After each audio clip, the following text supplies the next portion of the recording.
so ఇది మొత్తం చూస్తుంటే ఒక రెండు కమ్యూనిటీస్ మధ్య ఇది ఒక పెద్ద ఫస్ట్ ఫ్రెండ్షిప్ తర్వాత రైవల్రీ అనేది మీరు ఆల్రెడీ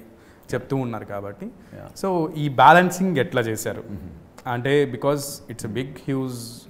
రెస్పాన్స్ వస్తాయి అండ్ నెగిటివ్ వచ్చినా కూడా అట్లానే ఉంటాయి హీరోస్ మీద చాలా ఇంపాక్ట్ పడుతూ ఉంటుంది సో హ్యాజిటేషన్స్ వచ్చే అవకాశం కూడా ఉంటుంది ఇవన్నీ ఈ కైండ్ ఆఫ్ మూవీస్ అన్ని కూడా చాలా రిస్క్తో కూడుకున్నాయి సో మీరు ఇలాంటి రిస్కులు తీసుకోవడం ఇదే మీ ఫస్ట్ టైం కాదు బట్ ఇది ఇంకొంచెం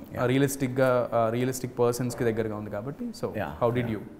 మేనేజ్ అంటే ఏంటంటే మనకి ఏదైనా దురుద్దేశం ఉంటే అది వస్తుందండి బయటికి బేసిక్గా రైటింగ్లో అలా దురుద్దేశం లేనప్పుడు దాని వెనక ఒక యూనిఫైయింగ్ ఎమోషన్ ఉన్నప్పుడు అది ఒక చోట ఇట్లా అలా ఇలా మాటలు వచ్చినా కూడా బ్రాడర్ స్కీమ్లో it's about the rights and wrongs of having those attachments too much of attachment towards casteism అనేది కూడా ఒక commentary basic part of the theme కాబట్టి మీకు అఫెన్సివ్నెస్ ఎక్కడ కనిపించదు అందుకనే ఓపెనింగ్ స్టేట్మెంటే ఓపెనింగ్ ఎపిసోడ్లోనే ఉంటుంది అది ఆల్మోస్ట్ లైక్ మొత్తం కథకి అప్లై అవుతుంది the story of India is the story of caste అని సో ఈ సోషల్ అంబియన్స్లో ఒక పొలిటికల్ అంబిషన్ ఉన్న ఇద్దరు ఐడియాలజికల్ హీరోస్ జర్నీ ఇది కథ